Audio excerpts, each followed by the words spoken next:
La tapa de Clarín del 24 de marzo del 76 es una síntesis de un recorrido. Si vos te tomás el trabajo de mirar las tapas de Clarín 90 días antes del golpe, esto es, del famoso discurso de Videla en el Vivac, en Tucumán, y vos mirás de allí las tapas en adelante, vas a ver que es como si el ejército fuera conquistando la tapa de Clarín, como si las Fuerzas Armadas ganaran la tapa como un territorio. Y en el momento del 24 de marzo, la tapa, un solo tema, que es el golpe, nuevo gobierno, organiza toda la tapa.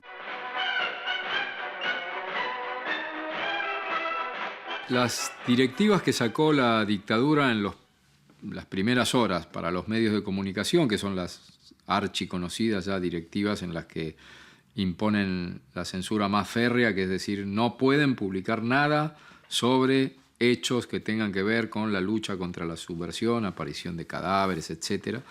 Es una directiva que llamativamente es levantada a los pocos días. Clarín saca, coincidiendo con ese levantamiento, saca una foto epígrafe en la tapa donde dice que, bueno, que ya como que terminó la censura, que la censura duró unos días y que ya está, fue eso y punto. Lo que sí recuerdo, los primeros días, después del 24, hay una especie de intervención del gobierno, no solo en Clarín, en todos los diarios. Entonces uno terminaba de hacer un original y mandaba durante 2 o 3 días había que mandar los originales, no sé quién los censuraba.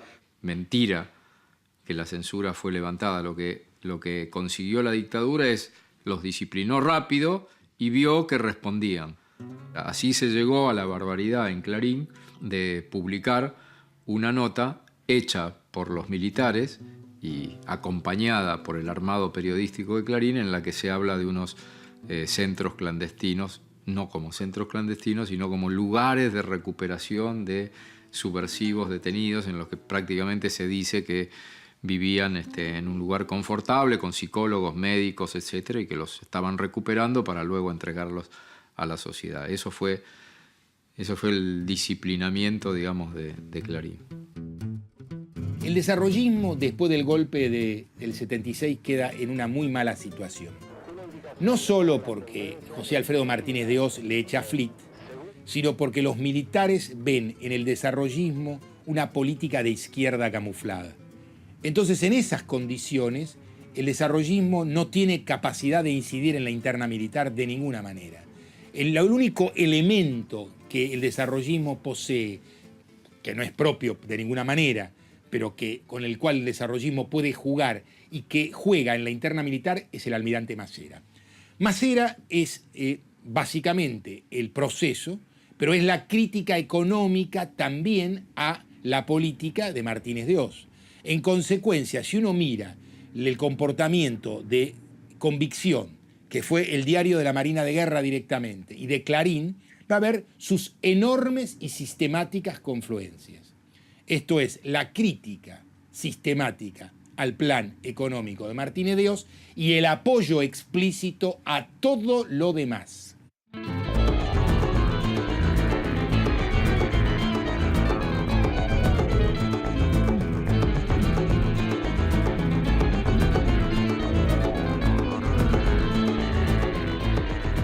momento estamos viendo lo que es el poderío real de Papel Prensa. Estas imágenes que yo no había visto jamás, ni posiblemente no se hayan visto, que las estamos tomando de la zona del puerto de Papel Prensa, del puerto privado que tiene.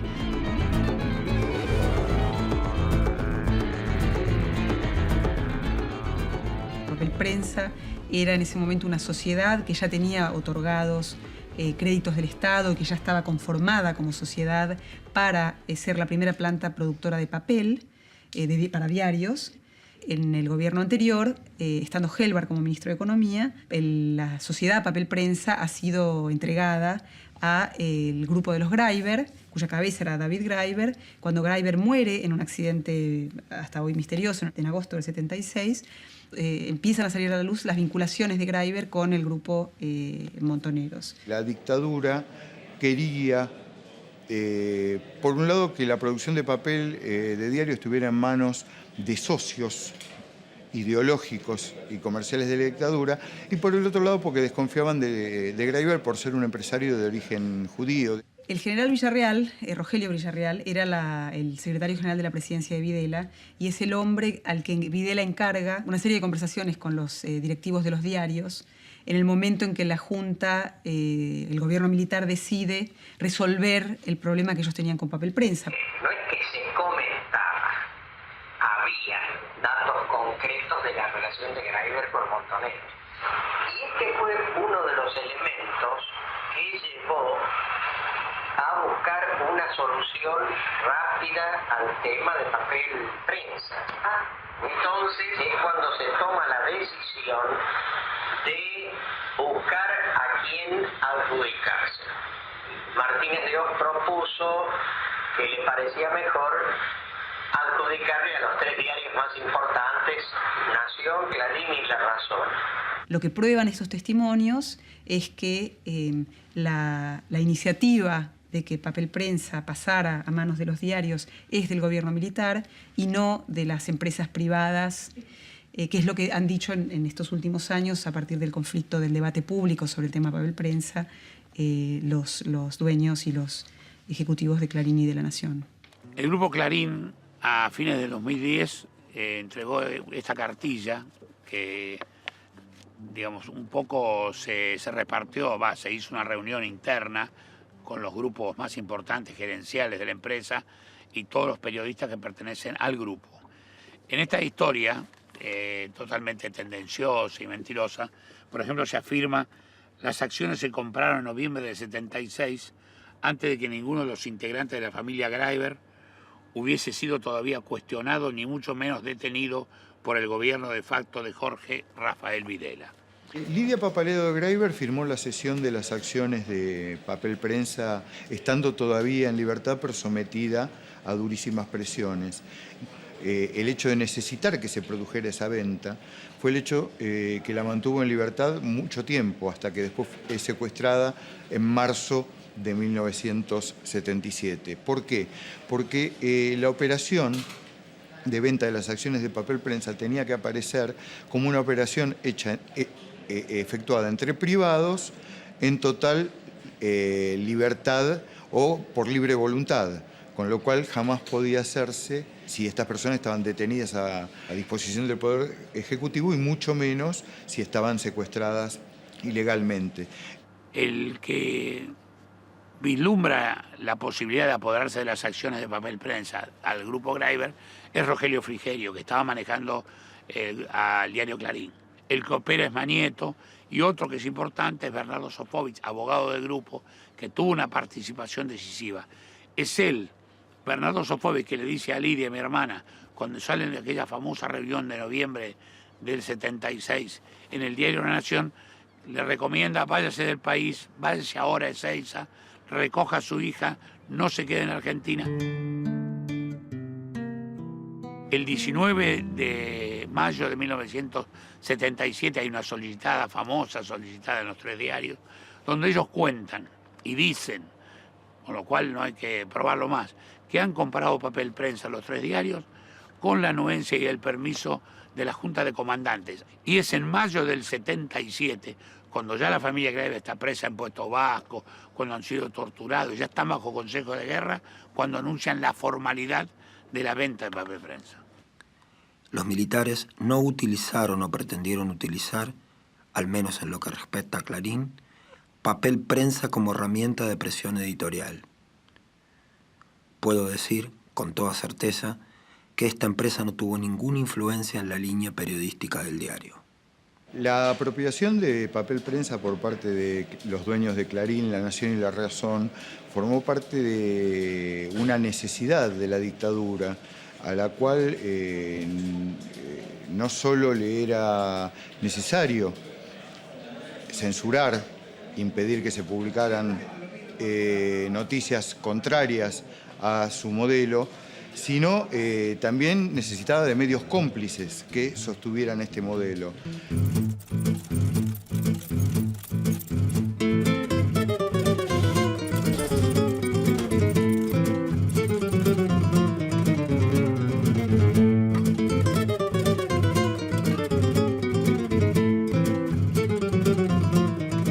El 27 de septiembre de 1978, pocos meses después del Mundial de Fútbol, en este lugar se corta la cinta inaugural de papel prensa.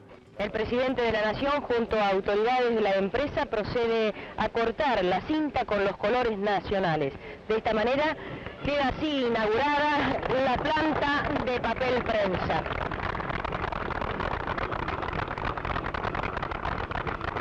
Tres grupos empresarios en realidad conforman la participación privada gruesa. Tres grupos empresarios que por su función específica son en alguna medida competidores. Pese a ello, los tres, con un objetivo común, como una sola entidad, pusieron todo su esfuerzo junto con el Estado para llevar adelante este proceso. Esto es todo un mensaje. Y esto es, el número primero de Clarín era papel prensa, fue papel prensa. Papel prensa fue el pivote esencial para que Clarín llegase a ser lo que fue. El dueño, en nombre de las corporaciones, del poder en la Argentina.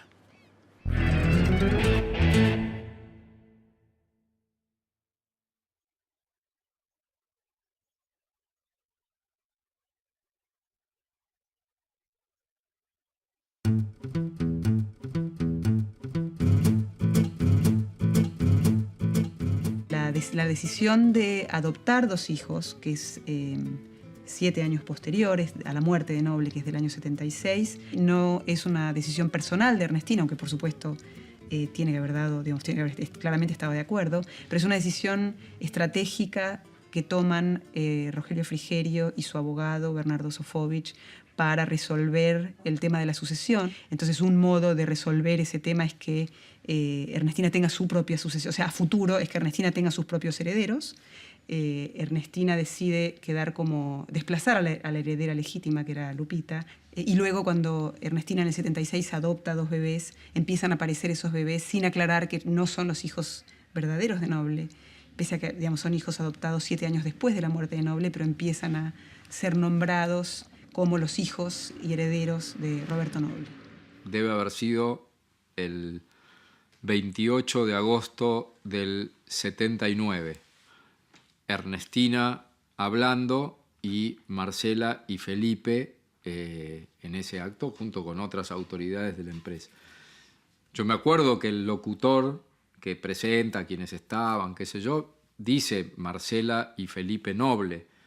Ahí me di cuenta que había un misterio, ¿no? Ni lo relacioné con el tema desaparecido, ni nada. Era simplemente el impacto de saber algo que no cerraba, de que estos pibes se llamaran Noble y que no les daba la edad. El interés de Frigerio es, él creía que él iba a ser, como hasta ese momento, el albacea, digamos, el administrador, el verdadero administrador, el verdadero hombre a cargo de Clarín. Él lo que se está asegurando es el futuro para él y para su grupo político, para los desarrollistas. Sí, la adopción de Marcela y de Felipe, que es algo que que ocurre en 1976, digo, tiene primero una historia de hechos que no son creíbles y después tiene una historia de papeles que todavía son menos creíbles.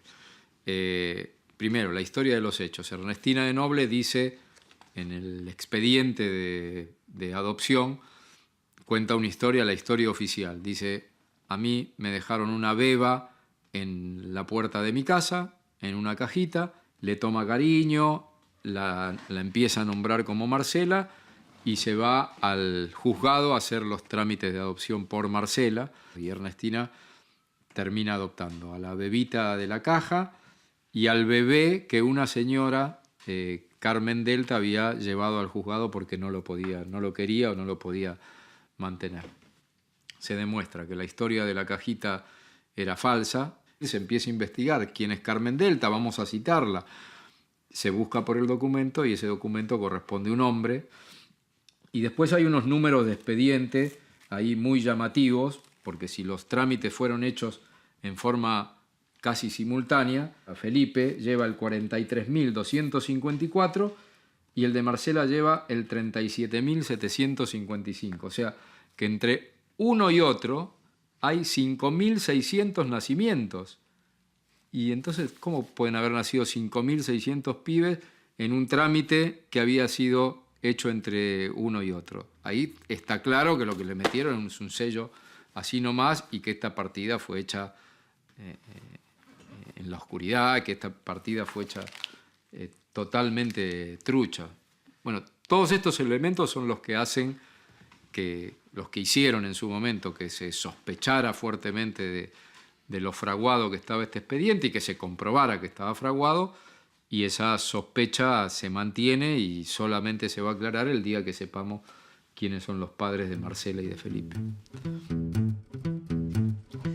Bueno, a raíz de todas las violaciones de derechos humanos, los secuestros, los asesinatos, digamos, una de las estrategias de los familiares de las víctimas era invitar a que vinieran misiones internacionales a verificar lo que ocurría en la Argentina. Y una de las visitas que se produjeron fue en el año 78, una de la Sociedad Interamericana de Prensa, la SIP, y publicaron un informe donde ellos señalan con asombro que los principales editores del país no denuncian las violaciones a la libertad de expresión que estaban ocurriendo y justifican la política represiva de la dictadura, porque dice que los editores de los principales medios, sea Clarín y La Nación, les plantearon que la seguridad nacional es más importante que la libertad de expresión. Bueno, acá en la biografía de Mañeto, hecha a medida por Nacho López, cuenta una frase de Citrin Blum, que dirigía el diario en aquella época, que dice: fueron años muy buenos en lo profesional, malos, durísimos, dolorosos para el país, pero años de enorme crecimiento para el diario. Esto es la política, digamos, Mañeto, en cuanto a ejecución empresaria, y en cuanto a ejecución periodística, la política Citrin Blum. Es decir, cuando el diario decide darle prioridad absoluta al tema de hay que hacer periodismo, pero hay que hacer plata. Y en muchos de esos momentos el hay que hacer plata desbordaba al hay que hacer periodismo. Marcos fue el general periodístico, el que recibía la línea política del MIT, de boca de Frigerio y de boca directa de Mañeto después, y el que sabía cómo había que ejecutar periodísticamente eso. Entonces, cuando el MIT decidió apoyar, por ejemplo, a la dictadura, Marcos fue el ejecutor de la política periodística de cómo apoyar a la dictadura. Y en eso Marcos Citrin Blum, que era periodista y que además era un periodista con mucha calle y mucho conocimiento, supo que el apoyo a la dictadura había que hacerlo de manera tal que coincidiera con los aspectos en los que la dictadura tenía gran apoyo popular. Y uno de los temas que supo explotar fue, por ejemplo, el tema de deportes. A tal punto que Clarín coorganiza con la dictadura y con el gobierno de Videla un partido organizado por ellos en la cancha de River en homenaje a los campeones del mundo del 78. Lo organizan en el año 79, lo organizan conjuntamente Clarín con el gobierno y la copa de ese partido la entregan simbólicamente Videla y Ernestina de Noble.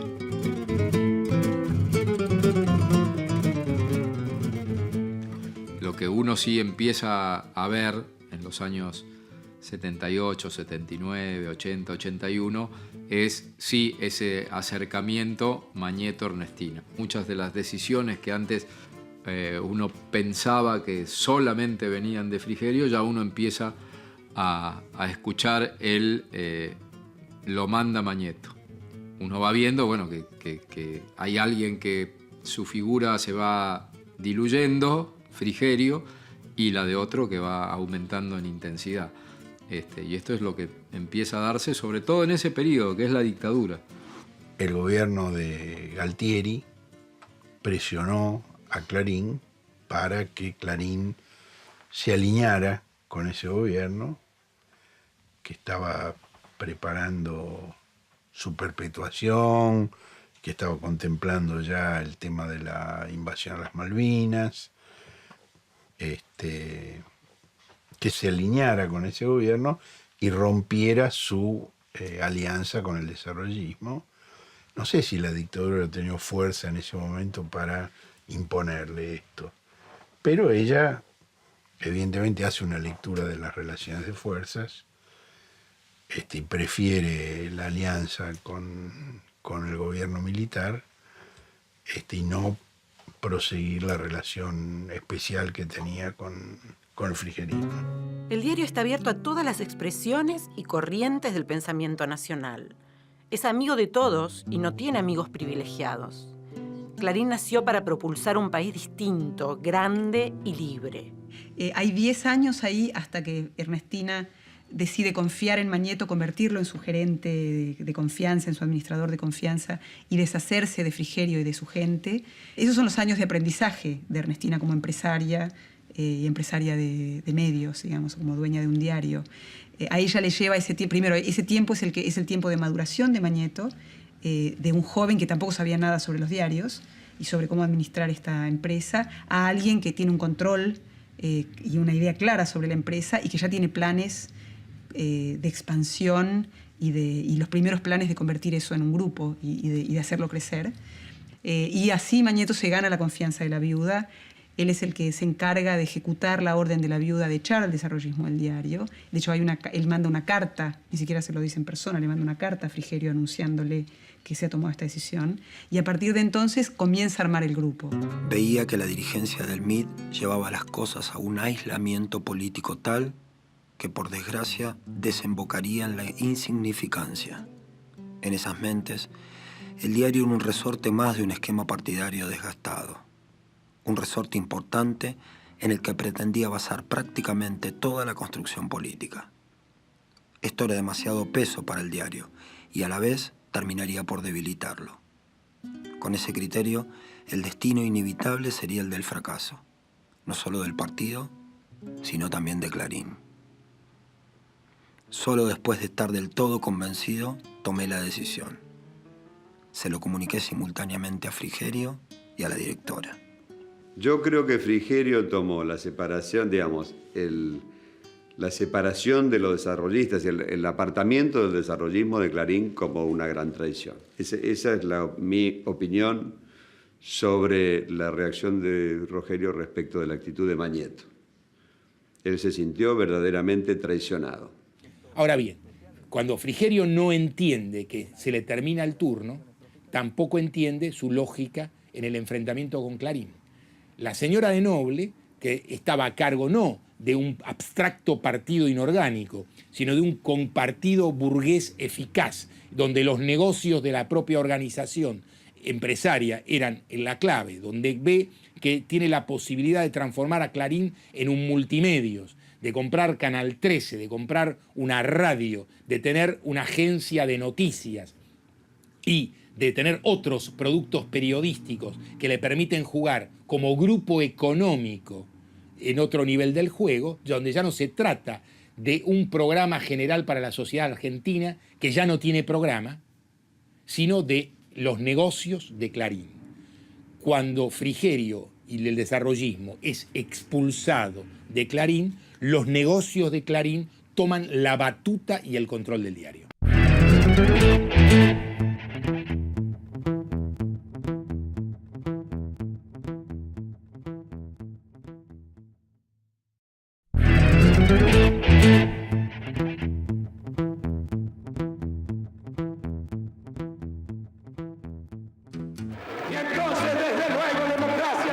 El general Perón, cuando decía que lo mejor que tenemos es el pueblo. Piense que si el 30 usted no se equivoca, ganamos todos los argentinos. Bueno, el retorno democrático va a ser muy significativo para los medios, ¿no? En primer lugar porque en esa etapa de revisión histórica y de apertura tenían un doble desafío, ¿no? Por un lado, explicar qué habían hecho durante la dictadura, ¿no? O sea, los medios en algunos casos habían sido promotores, en otros cómplices, y en los menos habían callado y no habían dicho nada. Clarín sale de la dictadura militar en el 83 claramente como el líder del mercado de diarios. Que sea líder de mercado de diarios en un país como la Argentina tiene un valor adicional a lo que sucede en otros países de América Latina, digamos, un país que tiene una tradición de lectura de diarios mayor que el promedio latinoamericano, y además donde el sistema de medios organiza su agenda en función de lo que publica el diario. Una vez consolidada la situación económica del diario Clarín y con el control de papel prensa, con el dominio de los insumos necesarios, hay un segundo movimiento económico que Manieto claramente va a encarar y va a propulsar, que es la expansión, ya no el dominio de la cadena vertical de producción, es decir, papel y diario, sino la expansión a lo que es el sector multimedia, ¿no? Y ahí procura, a lo largo de todo el gobierno de Alfonsín, hacerse con medios tanto de radio como de televisión. De hecho, a mediados de los 80 ya se hace cargo a través de testaferros de Radio Mitre. También desde Mitre trabajamos para poder cumplimentar las prioridades que nos exigimos como grupo. De ese modo vamos a poder ofrecer a la gente una programación de calidad. También vamos a presentar una seriedad periodística, un pluralismo e independencia.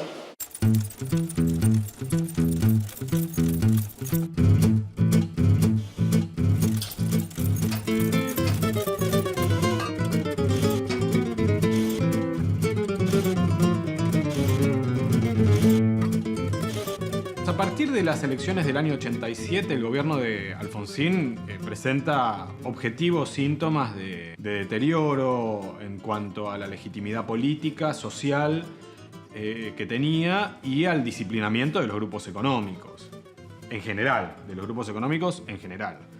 Esto también se aplica al sector de los medios de comunicación. Yo les pido que lean el Clarín, que se especializa en titular de manera definida, como si realmente quisiera hacerle caer la fe y la esperanza al pueblo argentino.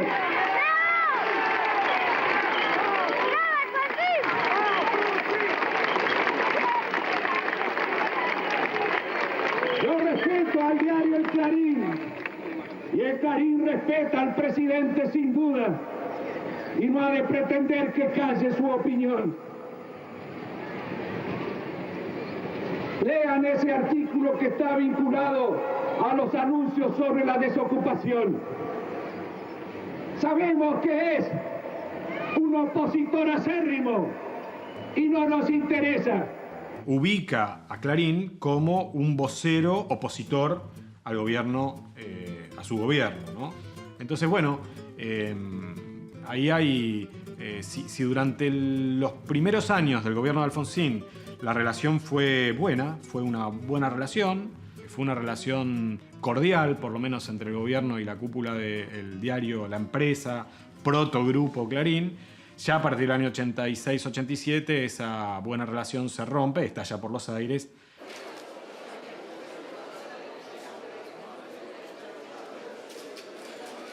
Eran los momentos en los que la clase política, dirigencial, periodística, deportiva, de espectáculos, qué sé yo, no le decía nunca no a Clarín, era siempre sí, no, Clarín era lo más. Entonces iban a sus actos, a sus fiestas, y a nosotros, pero no, se nos revolvía todo con él. La soledad que había era, te digo, tremenda. Clarín en el 89 posee, por supuesto, el diario. Además, había creado la agencia de noticias DIN, Diarios y Noticias, en las vísperas, ¿no?, de la Guerra de Malvinas, si yo no estoy equivocado.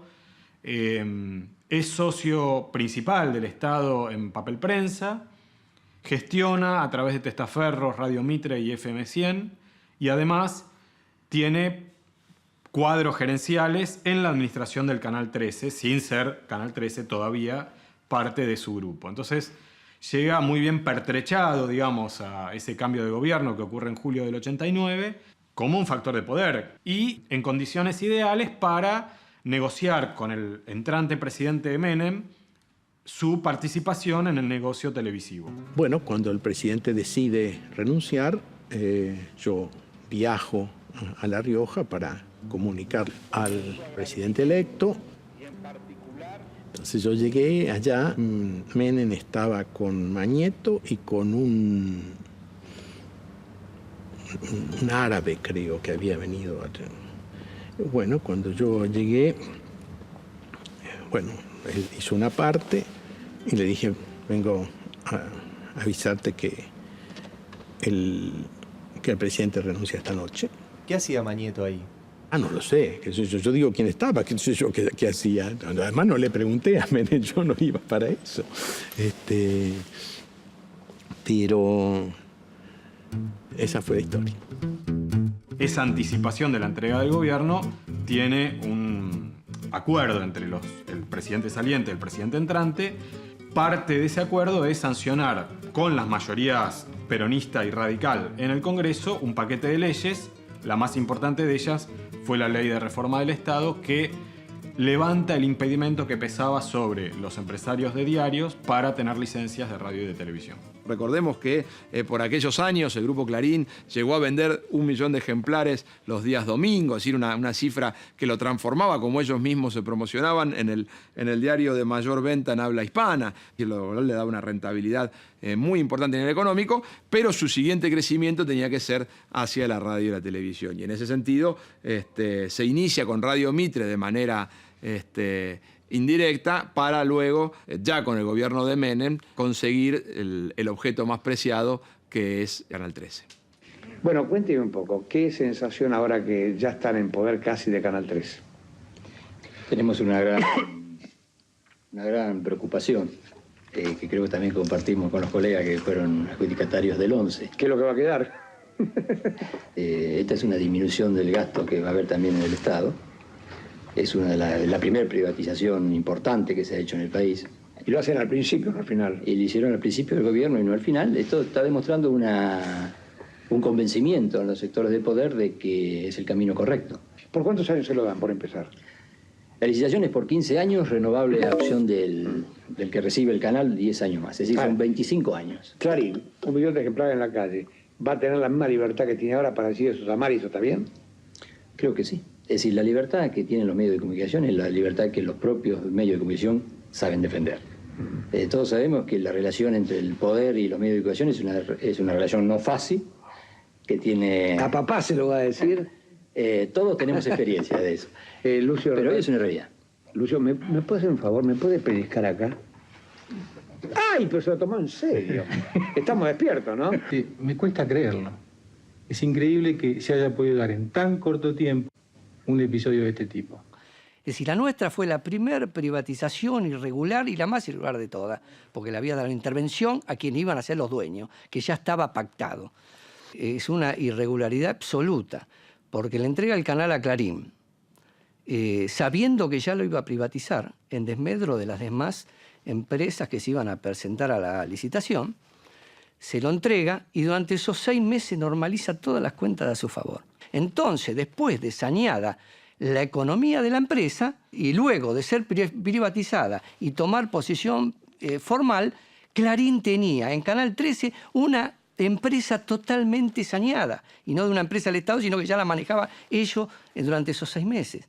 Realmente es un día sin precedentes en la historia argentina. Yo me congratulo de poder hacer estas manifestaciones y felicito al gobierno del presidente Menem por esta decisión política de tanta trascendencia.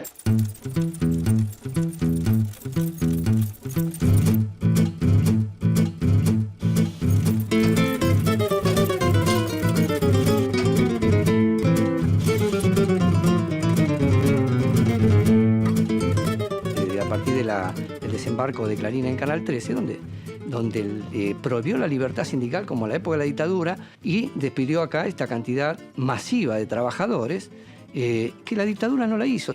En muchas entrevistas que se les hicieron a expresidentes constitucionales o civiles de la Argentina, aparece Clarín como uno de los hechos de los que se arrepienten. Esto es bastante sintomático, digamos.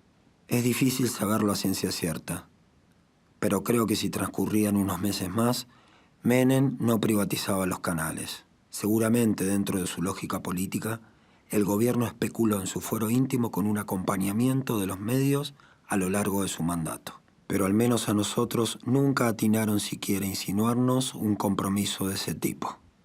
Lo que sí creo es que Menem capitalizó esa privatización. Le trajo una primavera, una luna de miel con los medios de comunicación privados que le reportó mucho consenso en un periodo que recordamos poco, pero que fue muy convulsionado, que fue el periodo 89-92. Los 2 primeros años de Menem fueron de hiperinflación galopante, de crisis económica, de desempleo, de crisis social, y Menem tuvo la anuencia de los medios de comunicación, del Grupo Clarín en particular, para que todo ese descontento y esa crisis no estuvieran tapa cada día.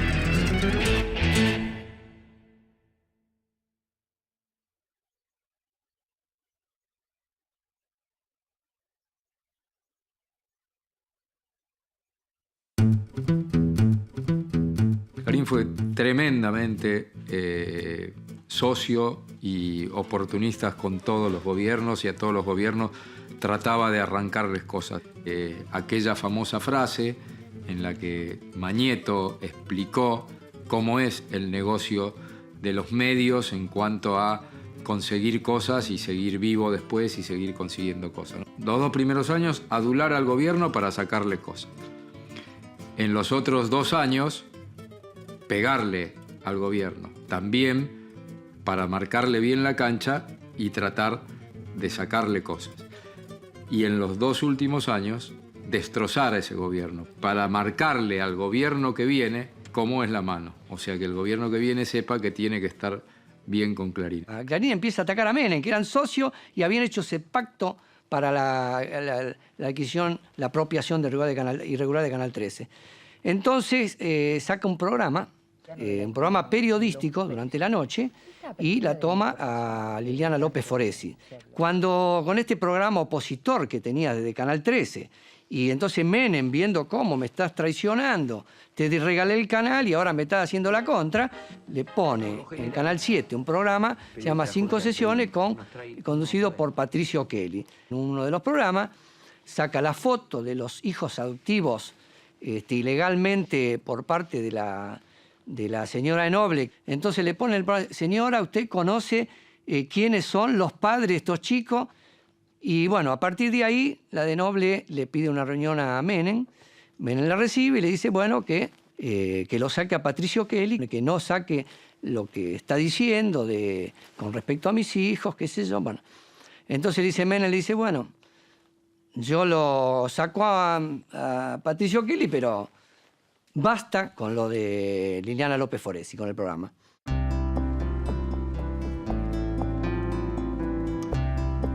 A mí me prohíben la entrada en octubre del año 1991. Clarín lo que había hecho, había iniciado una serie de juicios, yo era delegado en ese momento, para pedir mi desafuero y despedirme. Decía que yo era un elemento que no contribuía a la armonía laboral y que era como un agitador. Yo venía todos los días a cumplir mi horario de trabajo en la vereda del diario, digamos, ahí venía de 5 a 11 de la noche. Se sacaron en ese año, 1991, unos afiches que ya decían en esa época Clarín miente. Una de las causas que había inventado Clarín me acusaba a mí de haber intentado golpear a un supervisor durante una asamblea y eso no era cierto, habían puesto testigos falsos.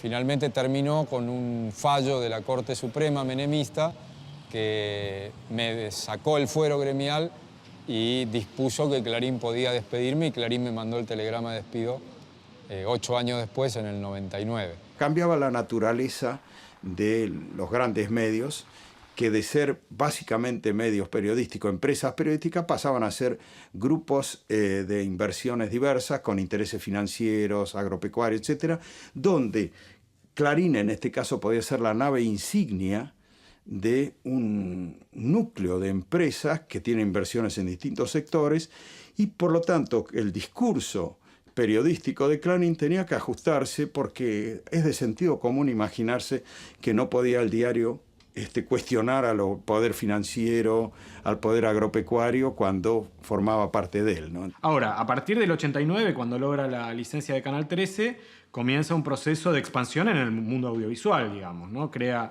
señal de cable, TN, logra este acuerdo de exclusividad por la transmisión de los espectáculos de fútbol con la AFA, logra, digamos, crea esta señal de torneos y competencias. Ya cuando consolida su posición como cable operador, hace, digamos, una operación muy beneficiosa en términos empresariales porque tiene espectáculos que se brindan en exclusividad, el fútbol, señales que son del grupo o que son sociedad compartida por el grupo, que comercializan esos derechos exclusivos, y tiene la plataforma de cable que lo brinda en exclusividad. Entonces, a partir de ahí, yo diría que en términos económicos es un boom económico para Clarín.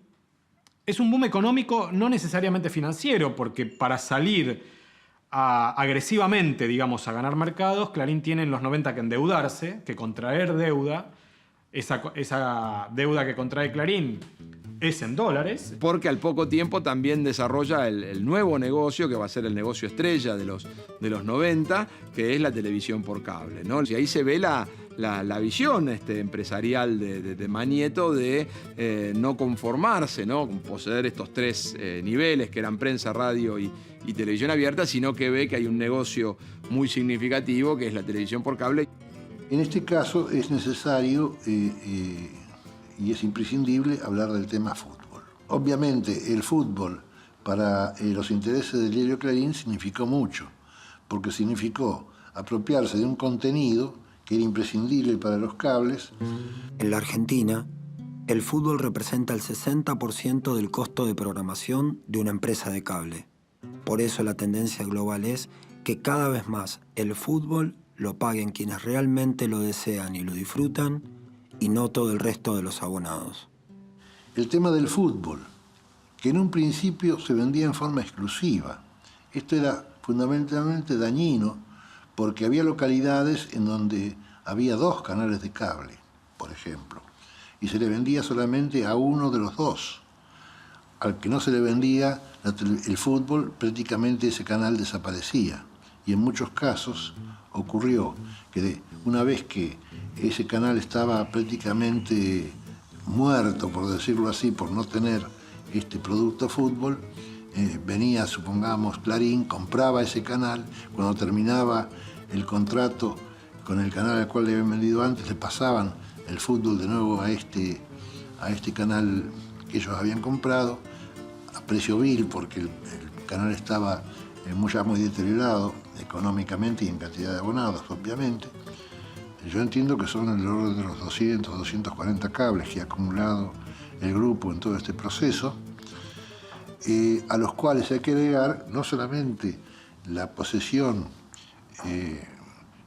física del cable, sino que a esos cables se le inyecta también los contenidos que el grupo específicamente produce.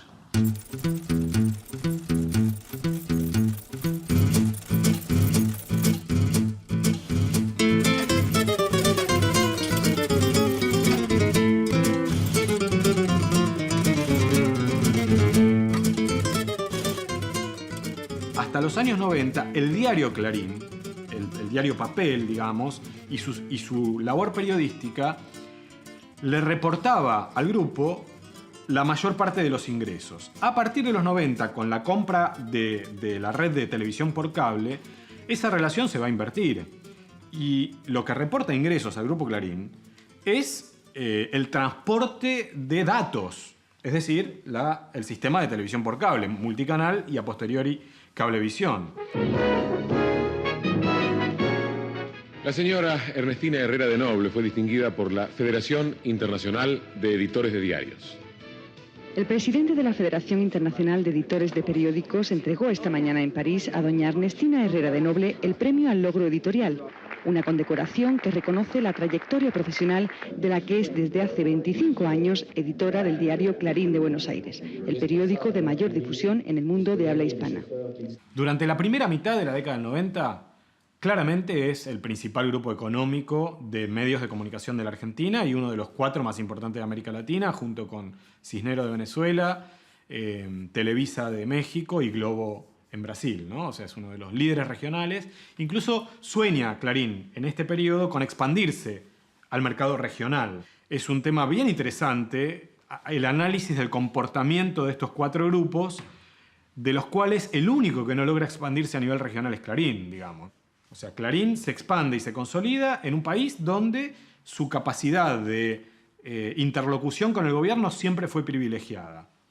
Ahora, en países donde no tiene una capacidad de interlocución privilegiada con el gobierno, México, Brasil o Venezuela, Clarín no puede expandirse. Es muy revelador eso. El presidente Carlos Saúl Menem asistió al acto de celebración de los 50 años del diario Clarín, fundado por el doctor Roberto Noble. En la oportunidad se presentaron las nuevas máquinas impresoras del matutino, cuya directora es la señora Ernestina Herrera de Noble, que estuvo acompañada por sus hijos Felipe y Marcela Noble. En las páginas de Clarín se reconocen día a día millones de personas. Son los lectores los que determinan cada mañana qué leerán.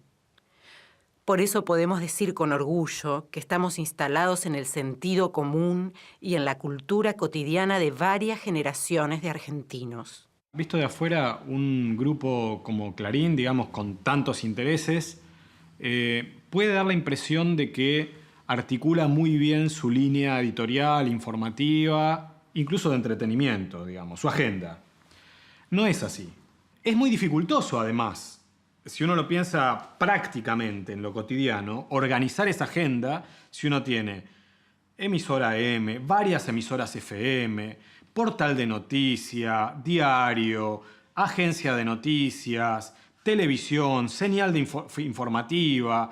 Es decir, tiene una cantidad de intereses y de conflictos personales y de competencias internas que son fuerzas de resistencia a la articulación de agenda. Esto le ocurre a todos los grupos, no le ocurre solo a Clarín, ¿eh? O sea, esto es general. Cuanto más gigante es el grupo, más dificultades tiene para gobernarse internamente, digamos, ¿no?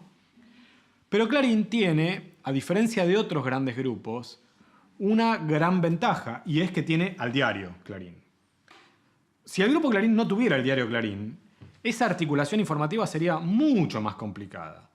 Pero esa labor de cohesión interna, en la práctica, en los hechos, la realiza el diario Clarín. Sobre eso, los productores de radio organizan su agenda matinal, los productores de los noticieros organizan su agenda durante el día, y entonces esa agenda que aparece en el diario Clarín se replica en el resto de los medios. No solo en el resto de los medios del Grupo Clarín, sino, lo que es más interesante para analizar el sistema de medios de la Argentina, en el resto del sistema de medios.